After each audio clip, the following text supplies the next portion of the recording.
you. Isn't she great? I know, I knew it. I mean, the Tommy Chung thing is sort of just, you get that in there, and we all go, what? And then we wish we were smoking a joint with him. We wish we were just smoking a joint, like some of our friends who came in wafting a marijuana. Can we smoke in here? No.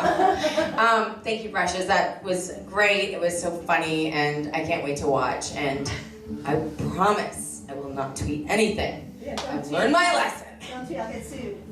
No, there's none of that. Oh my God. I signed a waiver recently, and then I posted on Facebook, and I got in big hot water. Shit. I'm so scared. I won't even go on Facebook anymore. That's why we have no one in the audience. I'm like so scared to post it. No, once you break a consent letter, I can't even. We'll talk about it later. Our show's already running late.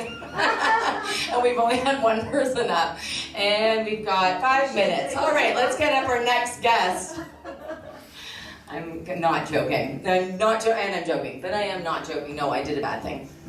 Anyway, I learned my lesson. All right, our next guest is someone that you all know. I like to call him Gary, because I think if you name it baby Gare, it's weird.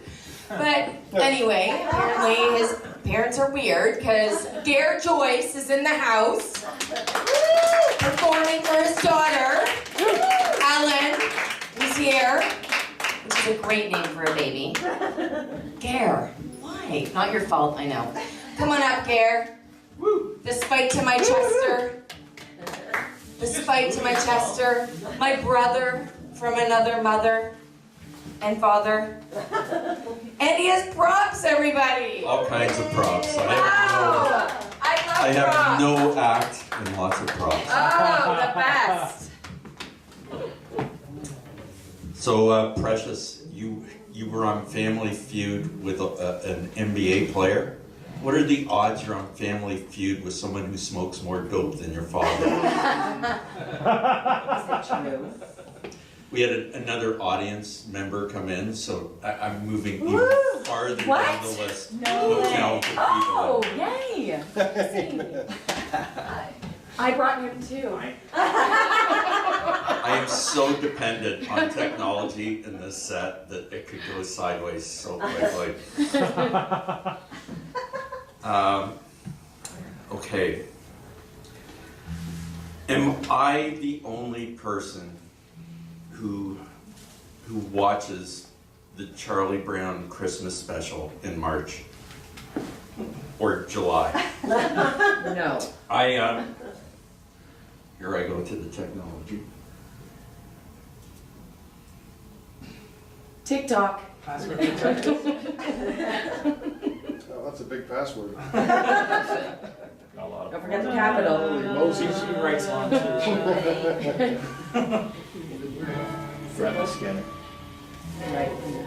Do you know that there are actually 48 Peanuts specials? 48. 48. It's Arbor Day, Charlie Brown. Anyways, there's only one that really counts, and that's Charlie Brown's Christmas. He did more to raise awareness of adolescent clinical depression than anyone else. He was way ahead on seasonal affective disorder. The one special that they never did was, it's the Nobel Prize for Medicine, Charlie Brown. I think there must be something wrong with me, Linus. Christmas is coming, but I'm not happy. I don't feel what I'm supposed to feel. I just don't understand Christmas, I guess. I like getting presents and sending Christmas cards and decorating trees and all that, but I'm still not happy. I always end up feeling depressed. Charlie Brown, you're the only person I know who could take a wonderful season like Christmas and turn it into a problem. Maybe you she's right. Of all the Charlie Browns in the world, you're the Charlie Brownest. You just can't beat that. So, I love Charlie Brown. I'm not the only person in the world that likes Charlie Brown specials. but I did not identify with Charlie Brown. I identified with Pigpen.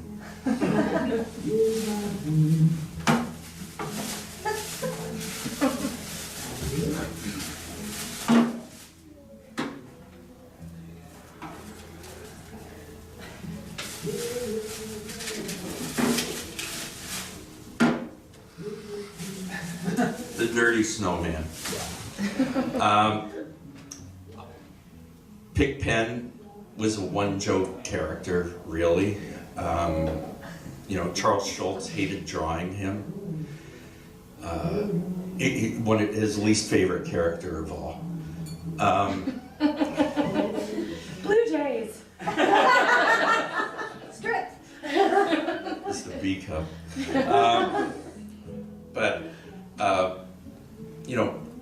Pigpen was always there for Charlie Brown. He was his sounding board. When he made his debut in the Peanuts strip, Violet said, "Oh, Pigpen, you're disgusting. You're so awful. Look at you. You're a mess. You're a complete flop." And Pigpen just said, "At least I'm well read." That's me. A literate slob. I'll call on my daughter Ellen for her one line in this piece, and she has no idea where I was going tonight. So Ellen, you've heard stories from your grandparents. When I was a child and I went in the backyard, what did I do? Dig holes. I dug holes. I would dig holes so deep that I needed help to get out of them. I was completely disappearing into character. Now, this is all well and good, and it could have just ended there. But for work, I made a trip to San Diego, and I covered a high school football game, of all things, in Oceanside, California. And after the game, I went and had a drink, and alumni introduced himself to me. And he said his name was Peter Robbins. And I am 1 in 1,000 people who know who Peter Robbins is. He was the original voice of Charlie Brown. And I said, this is so amazing. You have no idea how invested I am in Peanuts. And, we talked a good long while. I asked him about Linus, right? Christopher Shea. I knew Christopher Shea played him. And Peter told me that he had not seen Chris in 40 years after the making of a couple of Charlie Brown specials. And they finally got together and saw a Tom Petty concert. And then a month later, Chris Shea died. Yeah. He left a wife, 2 children, and a blanket.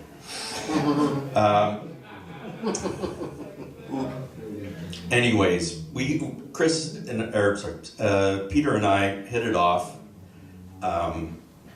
He told me, this is hard to believe, but the original show, Charlie Brown Christmas, was recorded in 1 week with a bunch of amateur, a complete, never trained voice actors, kids just taken right out of school, and they made $120, no royalties. That's all that Peter Robbins ever made for Charlie Brown Christmas. Oh my God. Yeah. So anyways, I struck up this long distance friendship with Peter. And at one point, Peter said to me, or Peter wrote to me on Messenger, would you be interested in being the ghostwriter for a memoir? And I said, of course, Peter. And I thought, but this is so perfect, right? Because does anyone remember It's a Great Pumpkin, Charlie Brown? Right? Pigpen was a ghost, right? I'm brought in to be the ghost, right? And Pigpen couldn't understand why everyone knew it was him. Even though there's this cloud of dust coming up from the bottom of his sheet. Anyways, I said, sure, Pete. I'd love to. I'm already thinking about titles. When it's convenient to call, when should I call you? And he said, anytime. I'm currently unemployed. Is that the most Charlie Brown thing in the world? Peter had no trepidation about trying to market himself as the original voice of Charlie Brown. When I say that he said, my name's Peter Robbins, and I put it together that he was the original voice of Charlie Brown, yes, I sort of have all the IMDb pages of Charlie Brown committed to memory, but he was wearing this.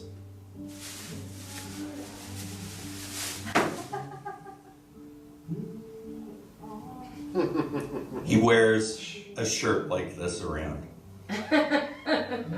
He has a tattoo of Snoopy and Charlie Brown on his shoulder. And because of male pattern baldness, he actually has the same hairdo as Charlie Brown, just a little swirl in the front. He's a walking copyright infringement. Anyways, I told him I sort of anticipated some issues going forward with this memoir, but I thought, we'll be able to skate around this. I think we'll be in good shape. Anyways, we kicked around possible themes. He told me, being the original voice of Charlie Brown, it was great for picking up girls. I was like, are you serious? What type of woman is turned on by the voice of Charlie Brown? Someone who is a young girl grew up worshiping Lucy and wants to get Charlie Brown in bed to cock block him. Anyways, the title of the memoir that he wanted was Dog Meets God, Confessions of a Blockhead. And I really didn't know what he would have to confess.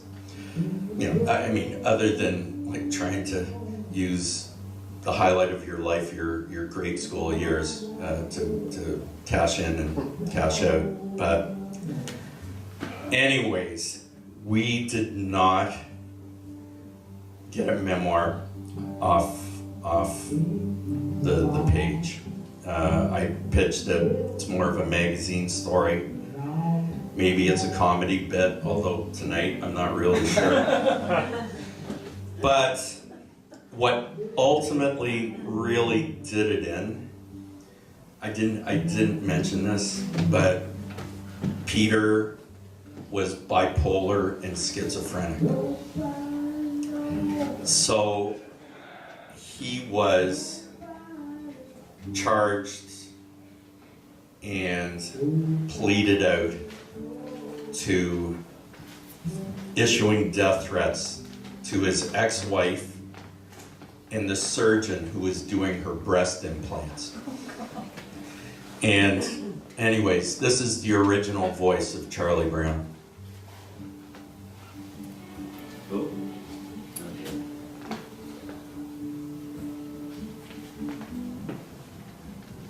The actor actor who, as a child, voiced the character Charlie Brown, is being evaluated for mental competency. Peter Robbins went on a tirade in court on Friday. He was shouting obscenities at the judge and the prosecutor. Take a look.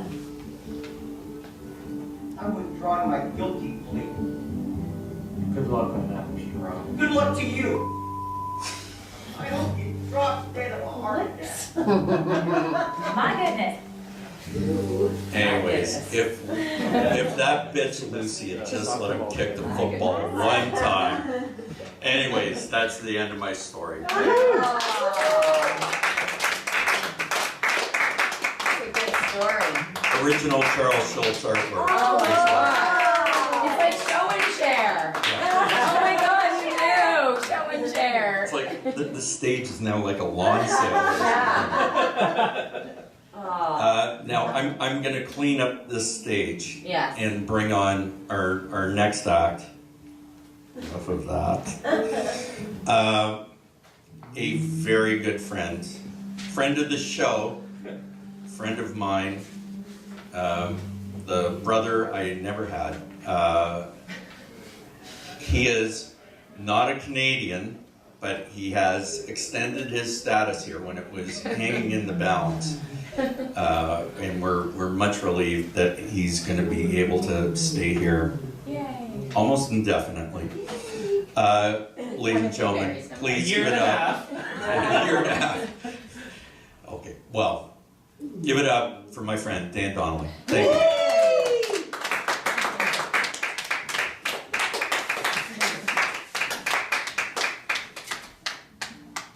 That's actually a lot of clapping for this much audience. It's actually pretty impressive. Good work. That was really good. Really good work.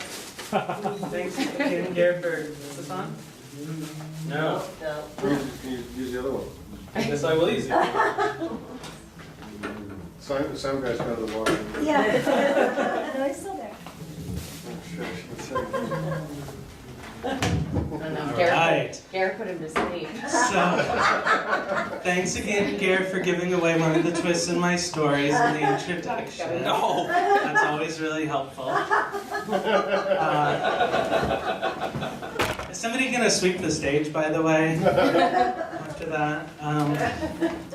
So, normally when I tell this story, I start off by saying, like, who in the audience likes drugs? But clearly we have drug royalty on this side of the room. And on this side of the room, several people who look like they knew Timothy Leary. So perhaps I don't need to ask the question. I like drugs. Of course, we all know they're going to be legalizing marijuana in Canada. Yeah, sometimes people applaud that.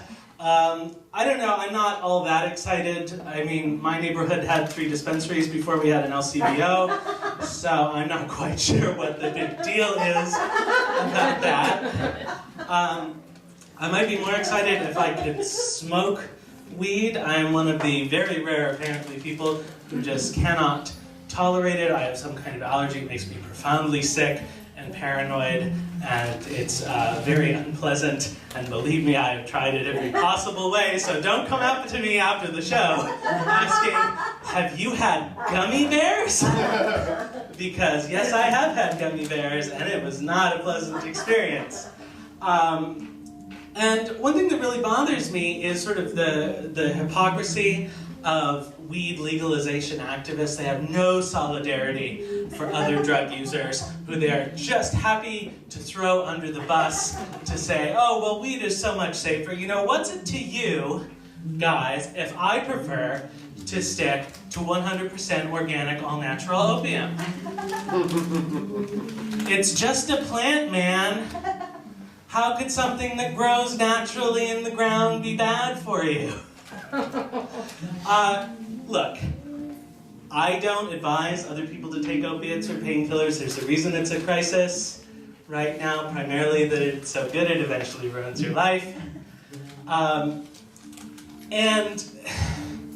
look, they do have a general appeal, I have to say, to those of us who are profoundly alienated by post-modernity and the neoliberal order. taking painkillers makes everything a little bit easier. Opiates have this wonderful ability to collapse all of the myriad problems in your life to one very easily solved problem, which is how can I get more drugs? And how fast can I do that? And, as I said, I don't advise other people to take painkillers because, it's all fun and games until, as they say, somebody loses consciousness, can't be roused, and has to spend the night in the emergency room. So this is my hospital bracelet. Chair. As an American, I would just like to thank you guys for paying for it. I thought that was really sweet. If I ruin all of my relationships, I may as well not ruin myself financially at the same time. Who would have thought that anonymous online drug dealers don't actually have stringent safety protocols? So, my advice to you guys, not that you should ever take painkillers, but if you do, be sure to source them locally and ethically from your uncle's back surgery or possibly a sleeping cancer patient. And if I could just get real for like a second without being funny, like an actual safe and legal supply of opiates would tomorrow end overdose deaths. 100%. The only reason anyone does risky behavior like getting things from sketchy sources, or even the reason most people turn to the needle, is because that shit gets expensive with the black market, etc. Opiates cost nothing to produce. You could feed 100 serious addicts for a year for what it costs to rouse one person from an overdose. That was my brief political statement for the night, and now we will get back to telling jokes. So it was not a fun evening. Thankfully, I had friends who called 911. They weren't actually in the room with me at the time. They were at IKEA shopping for furniture and noticed that I stopped responding to text messages after writing, I think the shit's kind of weird. And then several hours later, they managed to get to my apartment. They had my spare keys. They came in fully expecting to find a dead body, which thankfully they did not, but it was still the best couple's trip to IKEA that has ever happened. So, you'd think they would be grateful, but in fact they were really upset with me for putting them in that position, so it seems I have done permanent damage to our relationship. That's really exciting. They actually are refusing to talk to me again until I go into therapy, which I found sort of difficult to deal with. I've only been in therapy once before, and it was not an especially pleasant experience. For one, it was student mental health, and obviously you get what you pay for. The second thing is the therapist. I went in for depression, but the therapist seemed unusually preoccupied by the fact that I am a homosexual. Like, I would come in and say, well, I haven't been able to do laundry in 3 weeks, and there are dishes piled in my sink, and he would say, well, have you thought of joining a board game group for queer people?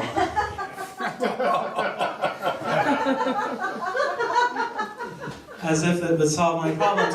What I don't understand is he was well aware that at the time, I was going to music school in Montreal and singing in choirs. I lived a 10-minute walk from the gay village.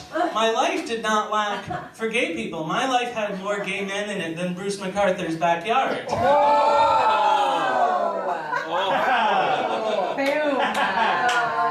The problem was that I was too fat for any of them to fuck me. And board games didn't seem to fix that.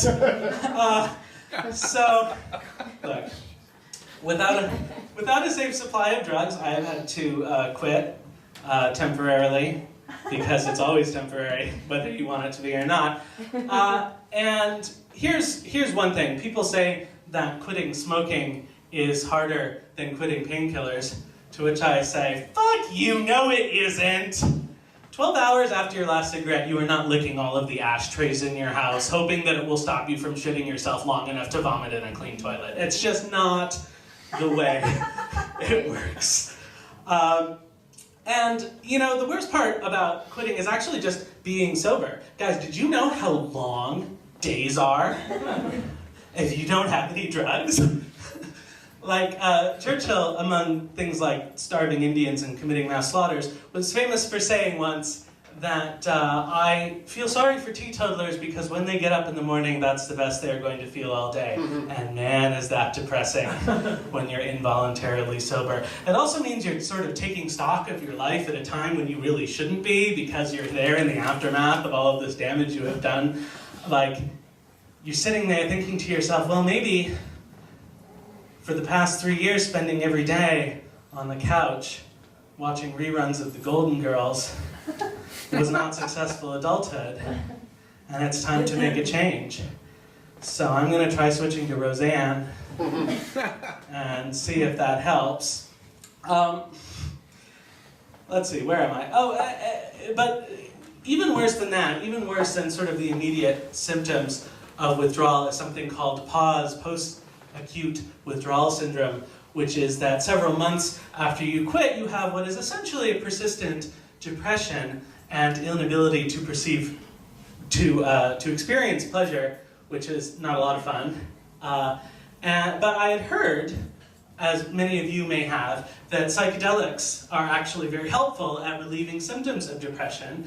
And thinking like a typical drug addict, clearly the solution to my drug problem was more drugs. So I decided to acquire some psychedelics to try and relieve some of the symptoms of post-acute withdrawal syndrome. I have kind of a spotty track record with LSD. I've had about the same number of good trips as bad trips, so I thought that might be a bad idea. By the way, public service announcement, if you do take LSD, don't take it in your friend's new apartment the day after he moved into it, when it has the same floor plan as his old apartment, but a different view out the window, and all of the furniture is facing the opposite direction.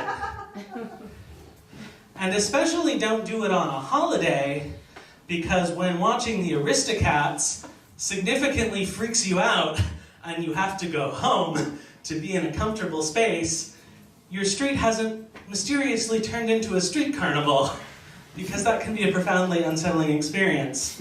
So, for safety's sake, I got some mushrooms instead, which I tried microdosing, and I thought, just in case I somehow mishandle the dose, I'll stay home today. Lucky for me, Amazon Prime Video had just added the complete series, the 80s sitcom Alf. I don't know if you guys are familiar with Alf, so I sat down to watch Alf, which was really interesting. But not a lot of people know this about Alf, but Max Wright, the guy who plays the dad, oh, Alf, I'm so flustered. That guy, actually a Shakespearean-trained actor, very talented, but apparently working on the series was such a horrible experience for him and for the rest of the cast that he had a little bit of a mental breakdown at the end of it. The last day of shooting, he packed up his bag, walked off set without saying goodbye to anyone, and was not seen again for several months until he popped up in the pages of the National Enquirer for having had orgies with people we could sort of politically correctly term little people of color who were queer and smoked a lot of crack. I don't think there's a politically correct version for a lot of crack. It turns out that if you watch the series Alf, episode by episode, binge watching it, you can actually see Max Wright's mental breakdown happening in slow motion. Like, for the first few episodes, he seems almost like a normal person. And then all of a sudden you sort of see the light go out of his eyes. And a few episodes later you can sort of feel the tension radiating between him and this fucking puppet that gets all the good jokes, that's stealing the spotlight from him. And over time you can feel this discomfort increasing. You can feel the anxiety radiating from the screen. You can see the synapses of his brain deteriorating one by one. You can see the blood coming out of his eyes and his ears and his mouth, and you can feel the claws coming out of the screen ready to drag you into the abyss. And it turns out that you cannot eyeball half a gram of mushrooms. So that's my story. Thanks for having me tonight.